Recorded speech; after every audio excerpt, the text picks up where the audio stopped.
Chapter 4. My mother teaches me bullfighting. We tore through the night along dark country roads. Wind slammed against the Camaro. Rain lashed the windshield.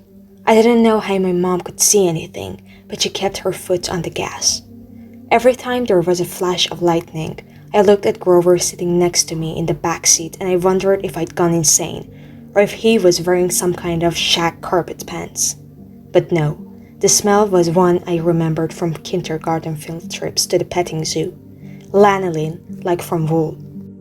The smell of a vet barnyard animal. All I could think to say was, "So, you and my mom know each other?" Grover's eyes flitted through the rearview mirror, though there were no cars behind us. "Not exactly," he said. "I mean, we've never met in person, but she knew I was watching you." "Watching me?" "Keeping tabs on you, making sure you were okay. But I wasn't faking being your friend," he added hastily. "I am your friend." What are you, exactly?" "That doesn't matter right now."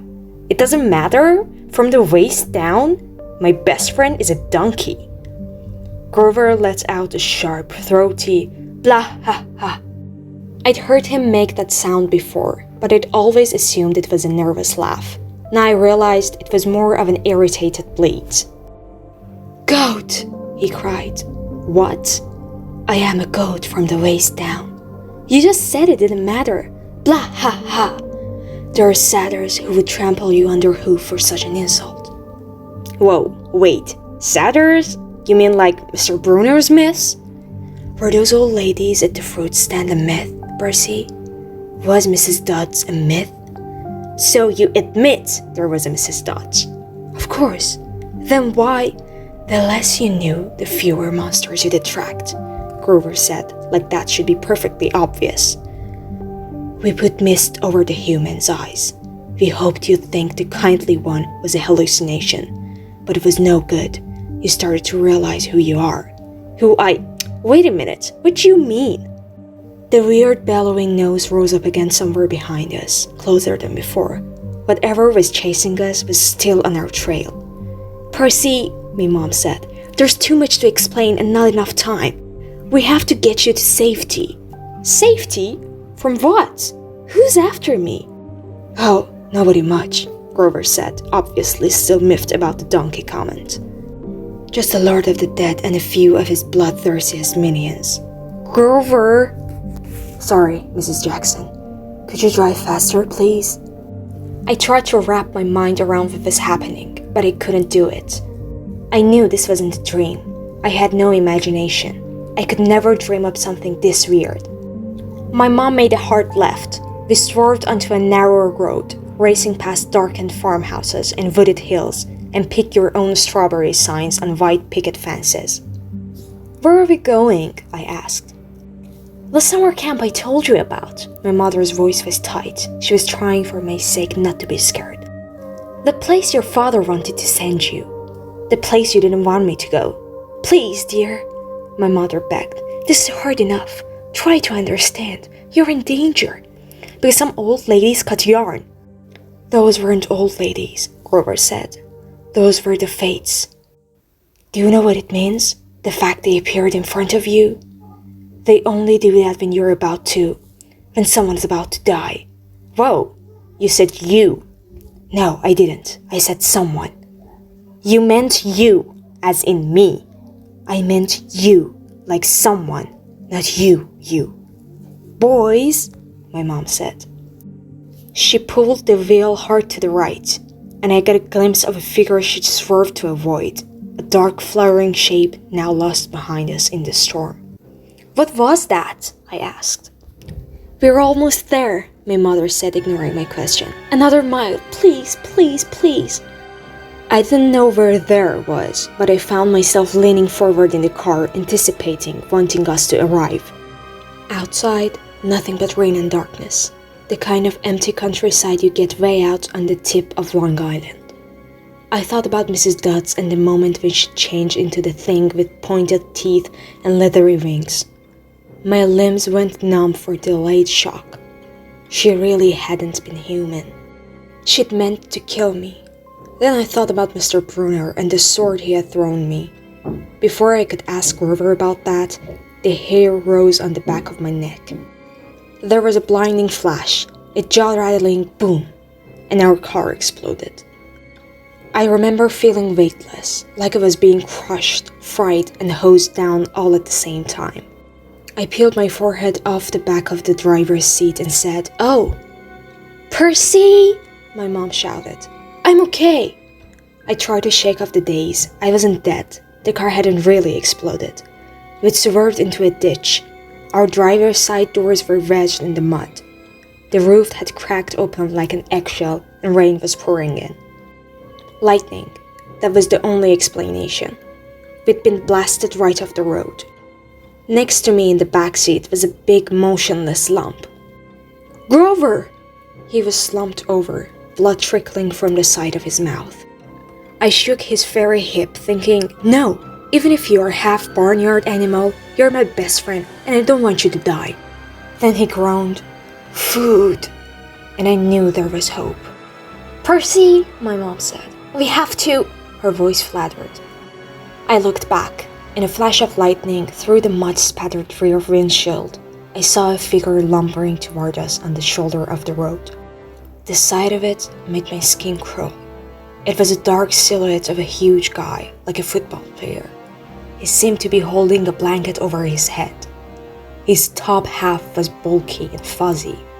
His upraised hands made it look like he had horns. I swallowed hard.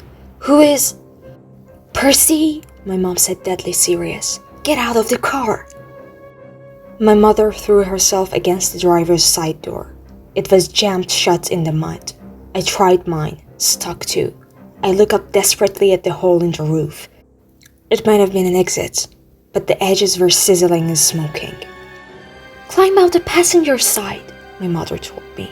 "Percy, you have to run. Do you see that big tree?" "What?" Another flash of lightning, and through the smoking hole in the roof, I saw the tree she meant. A huge White House Christmas tree-size pine at the crest of the nearest hill. "That's the property line," my mom said.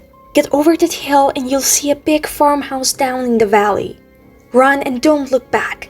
Here for help. Don't stop until you reach the door. Mom, you're coming too." Her face was pale, her eyes as sad as when she looked at the ocean. "No," I shouted. "You're coming with me. Help me carry Grover." "Food," Grover moaned a little louder.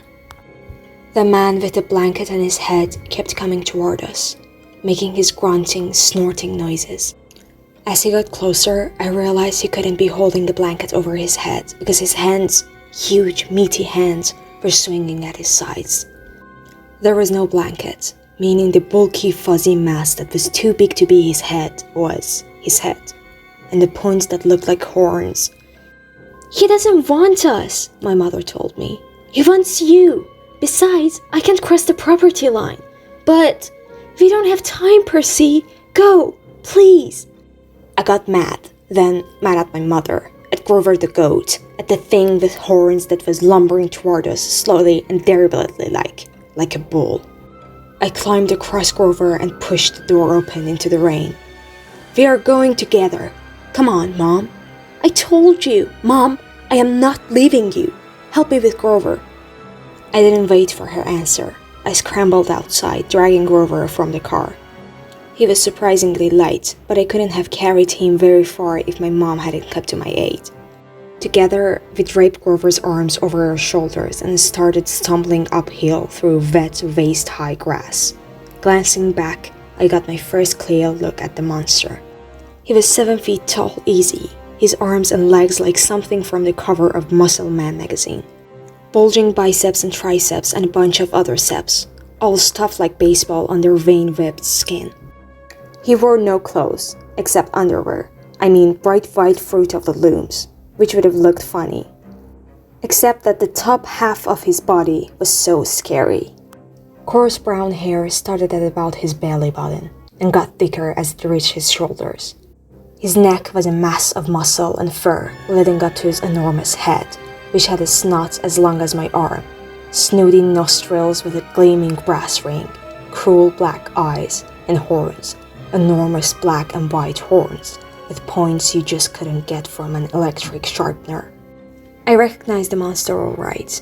He had been in one of the first stories Mr. Brunner told us, but he couldn't be real.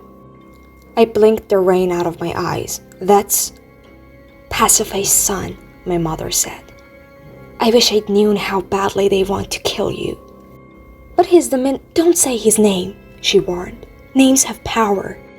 The pine tree was still way too far, 100 yards uphill at least. I glanced behind me again. The bullman hunched over our car, looking in the windows, or not looking exactly. More like snuffling, nuzzling. I wasn't sure why he bothered, since we were only about 50 feet away. Food, Grover moaned. Shh, I told him. Mom, what's he doing? Doesn't he see us? His sight and hearing are terrible, she said. He goes by smell, but he'll figure out where we are soon enough. As if on cue, the bullman bellowed in rage. He picked up Gabe's Camaro by the torn roof, the chassis cracking and groaning. He raised the car over his head and threw it down the road.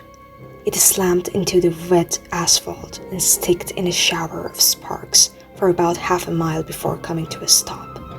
The gas tank exploded. Not a scratch, I remembered Gabe saying. Oops. Percy, my mom said.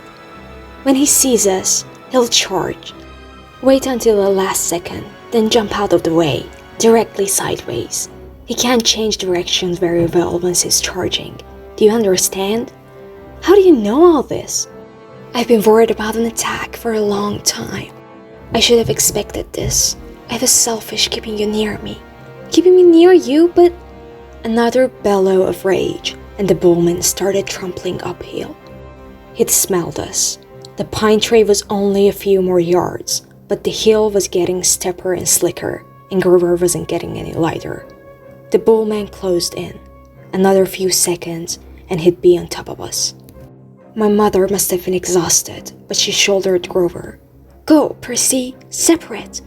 Remember what I said. I didn't want to split up, but I had the feeling she was right. It was our only chance. I sprinted to the left, turned, and saw the creature bearing down on me. His black eyes glowed with hate. He reeked like rotten meat. He lowered his head and charged, those razor-sharp horns aimed straight at my chest. The fear in my stomach made me want to bolt, but that wouldn't work. I could never outrun this thing. So I held my ground, and at the last moment, I jumped to the side. The bullman stormed past like a freight train, then bellowed with frustration and turned, but not toward me this time, toward my mother, who was getting Grover down in the grass. We'd reached the crest of the hill. Down the other side, I could see a valley, just as my mother had said, and the lights of a farmhouse glowing yellow through the rain. But that was half a mile away. We'd never make it. The bullman grunted, pawing the ground. He kept eyeing my mother, who was now retreating slowly downhill, back toward the road, trying to lead the monster away from Grover. Run, Percy, she told me. I can't go any farther. Run! But I just stood there, frozen in fear, as the monster charged her. She tried to sidestep, as she told me to do, but the monster had learned his lesson. His hand shot out and grabbed her by the neck as she tried to get away. He lifted her as she struggled, kicking and pummeling the air. Mom! She cut my eyes, managed to choke out the last word. Go! Then, with an angry roar, the monster closed his fist around my mother's neck, and she dissolved before my eyes, melting into light, a shimmering golden form, as if she were a holographic projection. A blinding flash, and she was simply gone. No! Anger replaced my fear. Newfound strength burned in my limbs, the same rush of energy I'd gotten when Mrs. Dodds grew talons. The bullman bore down on Grover, who lay helpless in the grass. The monster hunched over, snuffling my best friend, as if he were about to lift Grover up and make him dissolve too. I couldn't allow that. I stripped off my red rain jacket. Hey! I screamed, waving the jacket. running to one side of the monster. "Hey, stupid! Ground beef!" "Rrrr!" The monster turned toward me, shaking his meaty fists. I had an idea, a stupid idea, but better than no idea at all. I put my back to the pine tree and waved my red jacket in front of the bullman, thinking I jumped out of the way at the last moment. But it didn't happen like that. The bullman charged too fast, his arms out to grab me whichever way I tried to dodge. Time slowed down. My legs tensed. I couldn't jump sideways, so I leaped straight up, kicking off from the creature's head, using it as a springboard, turning in midair, and landing on his neck. How did I do that? I didn't have time to figure it out. A millisecond later, the monster's head slammed into the tree and the impact nearly knocked my teeth out. The bullman staggered around, trying to shake me. I locked my arms around his horns to keep from being thrown. Thunder and lightning were still going strong. The rain was in my eyes. The smell of rotten meat burned my nostrils. The monster shook himself around and bucked like a rodeo bull. He should have just backed up into the tree and smashed me flat, but I was staring to realize that this thing had only one gear: forward. Meanwhile, Grover started groaning in the grass. I wanted to yell at him to shut up, but the way I was getting tossed around, if I opened my mouth, I'd bite my own tongue off. "Food," Grover moaned.